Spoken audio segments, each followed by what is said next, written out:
ایسی چیز بھی نہیں ہونی چاہیے کہ جو عورت کے وجود کا احساس سارے بازار کو دلائے. مثلاً تیز خوشبو، کہ خوشبو لگا کے عورت جہاں سے گزر رہی ہے تو ایسی خوشبو ہے کہ ہر ایک کو پتا چل رہا ہے کہ یہاں سے پناہ عورت گزری ہے.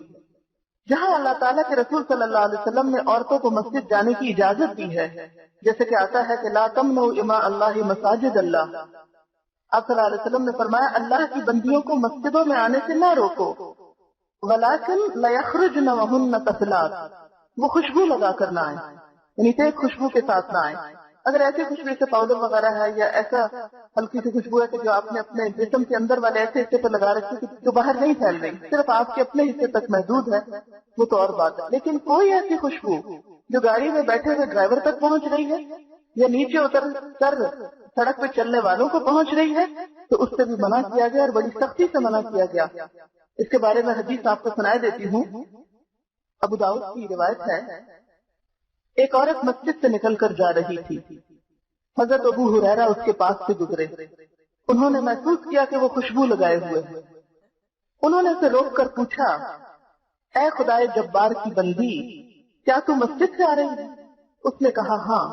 بولے، میں نے اپنے محبوب ابو القاسم صلی اللہ علیہ وسلم کو یہ فرماتے سنا ہے کہ جو عورت مسجد میں خوشبو لگا کر آئے اس کی نماز اس وقت تک قبول نہیں ہوتی جب تک وہ گھر جا کر غسل جنابت نہ کر لے. یعنی اس نے مردوں کے احساسات کو بھڑکانے کا کام کیا. اسی طرح خاص طور پر بازار میں جاتے وقت تو تھوڑی سی خوشبو لگانے سے بھی پرہیز کریں، کیونکہ اس میں بعضوں کو قریب قریب آ جاتے ہیں نا مرد. اسی طرح یہ آتا ہے کہ جو عورت عطر لگا کر راستے سے گزرے تاکہ لوگ اس کی خوشبو سے لطف اندوز ہوں، یعنی وہ اتنا اسپرے کر کے گزری ہے کہ لوگوں کو محسوس کروا سکے، تو وہ ایسی اور ایسی ہے. آپ صلی اللہ علیہ وسلم نے اس کے لیے بڑے سخت الفاظ استعمال کیے، یعنی اسے اچھی عورت نہیں کہا.